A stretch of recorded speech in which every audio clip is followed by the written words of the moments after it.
4 মাস 5 মাস আগেও এই মাটির দ্বারাই আমার গালাগালি বন্ধ করা হয়েছে। আমি একটা নির্বাচন করতে গিয়ে আমি শুনছি যে আমি বাস্টার্ড, আমি জারদ। আমি শুনছি যে আমার জন্মের মধ্যে অভিশাপ আছে। আমি শুনছি আমারে দেখতে পাকিস্তানের মতো লাগে। গর্ব করার মতো এই ব্যারিস্টার সুমনই আছে, আর কেউ গর্ব করার মতো কিছু নাই, সবাই চোর। আমি যখন সেই পবিত্র জিনিসকে অপবিত্র প্রমাণ করছি তখন তারা হাই হাই শুরু করে। আসসালামু আলাইকুম দর্শক, দেশ ও দেশের বাড়ি থেকে যারা এই মুহূর্তে আমার ভিডিও ওপেন করেছেন সবাইকে অসংখ্য অসংখ্য ধন্যবাদ। দর্শক, প্রথমেই শিরোনাম। ব্যারিস্টার সুমন যে কোনো মুহূর্তে মারা যেতে পারে এবং ব্যারিস্টার সুমন এই কয় মাসে কি কি ভাষায় গালি শুনেছেন যেগুলা আপনারা আজকে বিস্তারিত জানতে পারবেন। এবং তারেক তার শত্রু হয়ে দাঁড়িয়েছে। তারেক এই মানুষটা কেন ব্যারিস্টার সুমনের পিছু লেগে রয়েছে আপনারা দেখতে পাবেন ভিডিওর শেষ অংশে।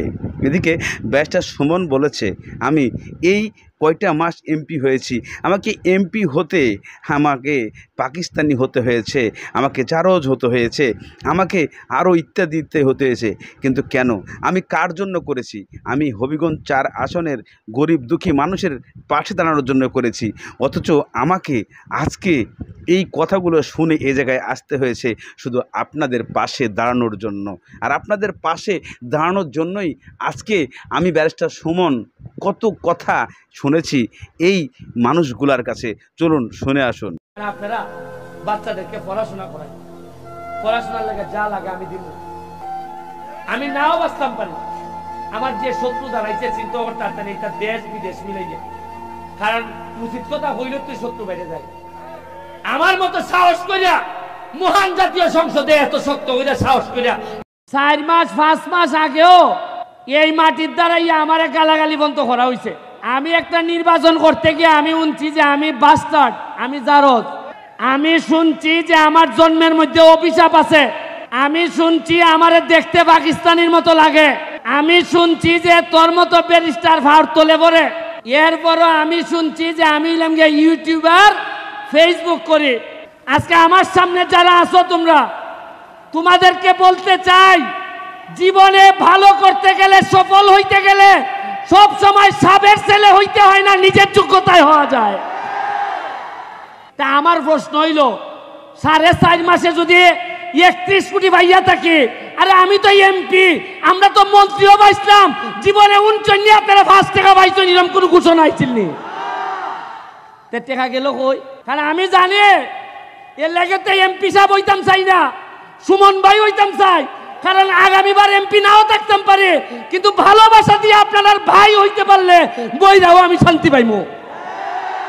তোমরা খালি একটু ধৈর্য ধরো। মাধবপুর আর সোনারঘাটের কবালো কিতা কিতা আনতাছে, খালি দেখিয়া যাও কিতা কিতা আনতাছে।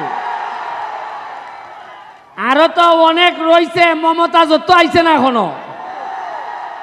গ্রামের মানুষে কইব তোমরা মডার্ন মডার্ন গান আনো, আমার মমতাজ আনো, তা আনন্দ লাগতো না?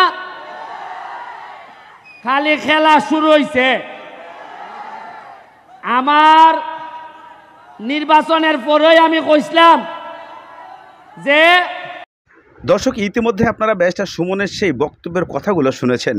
পৃথিবীতে সে যতই খারাপ মানুষ হোক না কেন, ব্যারিস্টার সুমনের এই কণ্ঠগুলো, এই কথাগুলো শুনলে অটোমেটিক চোখ দিয়ে পানি ঝরে যাওয়ার কথা। কেননা এই মানুষটা কতটা কষ্ট পেয়েছিল এবং কতটা ব্যথা পেলে একটা মানুষ নিজেকে কান্নার স্বরে কথা বলতে পারে যে আমি যে কোনো সময় মারা যেতে পারি। এই প্রশ্নটা কখনোই কোনো কারণে মানুষ সহজেই উচ্চারণ করেন না। তবে কি এমন ঘটনার মাঝখানে ব্যারিস্টার সুমন যে বারবার উনি মৃত্যুর কথা স্বীকার করতেছেন। মৃত্যু তো একদিন না একদিন সবার হবেই, কিন্তু উনি বারবারই প্রতিটা কথার সূত্রেই শুধু মৃত্যুর কথাই বলেন। কারণ উনার শত্রু এখন সারা বাংলাদেশ, শুধু হবিগঞ্জ না। কারণ উনি যে কাজ করেছেন এতে স্বাভাবিক শত্রু দাঁড়াবেই। কারণ কোটি কোটি টাকার এই যে সরকারের বরাদ্দ টাকা, এই টাকা আর এমপি মন্ত্রীরা পকেটে রাখতে গেলে জনগণের কাছে কৈফিয়ত দিতে হয়। আর এই কৈফিয়তটা দেওয়ার জন্যই আজকে সারা বাংলাদেশের মানুষ ব্যারিস্টার সুমনের বিপক্ষে চলে গেছে। এমপি মন্ত্রীরা, জনগণেরা নয়। এখানেই শেষ করছে।